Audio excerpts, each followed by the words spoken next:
هل الأهلي محتاج صفقات هجومية بس؟ تعال نشوف إزاي الهزيمة قدام أورلاندو بهدفين مقابل هدف بتجاوب على السؤال ده وبكل وضوح. نبتدي بالهدف الأول. رباعي خط الدفاع، ياسر بقى كأنه الباك الشمال في الهجمة دي، كوكا ورامي قلوب دفاع، وخالد عبد الفتاح باك يمين، ولحد هنا الوضع طبيعي جدا. مع وصول الكورة للاعب نص ملعب أورلاندو، رامي عمل سكان وأخد باله إن المهاجم رقم 3 بيتحرك علشان ياخد الكورة الطويلة، إلا إن رامي ما أخدش أي رد فعل. وضعية جسم رامي غلط تماما. لو أنت بتدافع على كورة طويلة لازم تقف بوضعية جانبية، حاجة كده أقرب للي عامله خالد عبد الفتاح، علشان مفيش وقت تلف حوالين نفسك لو وشك للملعب والكورة اتحطت في ظهرك. وده اللي حصل بالفعل. شوف اللقطة هنا، هو مش بيعمل الباكورد علشان يطلع الكرة بشكل جمالي، هو بيحاول يتصرف وينقذ ما يمكن إنقاذه ويطلع الكرة بأي وضع، لأنه عارف إنها ما ينفعش تعدي منه. نيجي بقى لدور خالد عبد الفتاح في الهدف. الراجل كان واقف صح من أول الهجمة وعامل التغطية العكسية مظبوط جدا، ولكن في لحظة قرر إنه ما يشوفش الكرة أصلا وينزل براسه ويحط عينه في الأرض، وارتفاع الكرة واطي مش محتاج تنزل لها براسك، فما بقاش شايف الكرة. وطبعا قدر اتجاه الكرة غلط وراحت للمهاجم في وضعية انفراد لا يسأل عنه مصطفى شوبير. الهدف الثاني بقى رباعي دفاعي، بس أكرم ساب مكانه في قلب الملعب ورجع يغطي مكان محمد هاني اللي رجوعه بطيء جدا. ياسر اتسحب بره تمركزه مع المهاجم، ودي كانت أحد أهم النقط اللي بيلعب عليها أورلاندو طول الماتش. وكان دايما المهاجم لما بتوصل له الكورة وهو نجح في سحب المدافع بيخلصها من لمسة واحدة، بحيث ما يلحقش رامي أو ياسر يضغطوا عليه، وفي نفس الوقت يبقوا خرجوا بره تمركزهم وخط دفاع الأهلي بقى ناقص لاعب.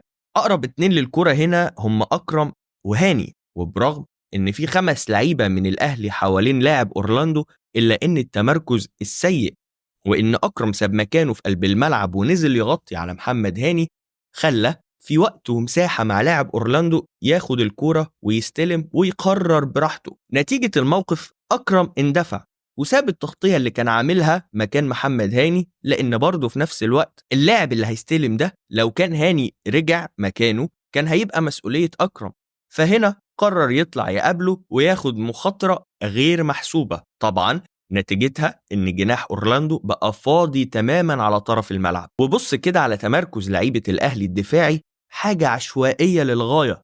كمل بقى مع محمد هاني، مفيش اي رد فعل، مفيش اي سبرنتات علشان حتى يحاول يقفل على الجناح او يا سيدي يضايقه علشان ما يرفعش مرتاح. وبعد كده انا مش هلوم ياسر كتير في الهدف ده، الجناح لو كان دخل ال 18 كان لازم ياسر يتحرك زي ما انا مشاور لك، فهو كان بيحاول يوسطن الدنيا علشان يقفل عليه، فبالتالي هو هنا اكتر دوره ان هو يغطي على هاني لو المهاجم حاول يدخل جوه ال 18.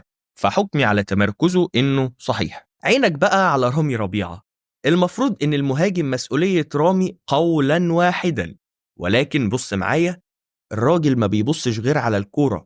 مع ان المهاجم ابتدى يقطع من قدامه فلازم يطلع لقدام معاه يغطي عليه علشان حتى لو المهاجم وصل ما يبقاش بيوجه الكرة مرتاح للمرمى. بس طبعا المهاجم وصل للكرة بدون أي مضايقة. وأخيرا كوكا عامل التغطية بس قرر يقف مرة واحدة، مع إن المهاجم عامل فولو ومكمل على الكرة حتى لو هي ميتة.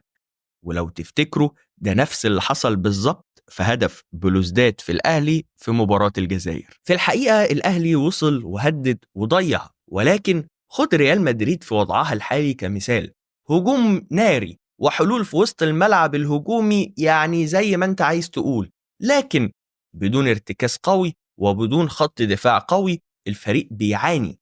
من وجهة نظري تدعيمات دفاع الأهلي أهم من الهجوم، خصوصا إن أشرف داري إصاباته كتير جدا وكان المفروض يبقى هو بديل منعم، ولكن الأهلي لحد دلوقتي يعتبر ما جابش بديل لمحمد عبد المنعم. لو تلاحظ كمان من بعد خروج مروان عطية من الملعب في لخبطة كتير في نص ملعب الأهلي ومشاكل في التمركز، والهدف الثاني خير دليل. مين بقى لو لا قدر الله مروان اتصاب أو توقف بإنذارات أو أي حاجة هيبقى بديله ورمانة الميزان في نص الملعب؟ قول لي بقى أنت رأيك، إيه هي الصفقات اللي الأهلي فعلا محتاج يدعم بيها.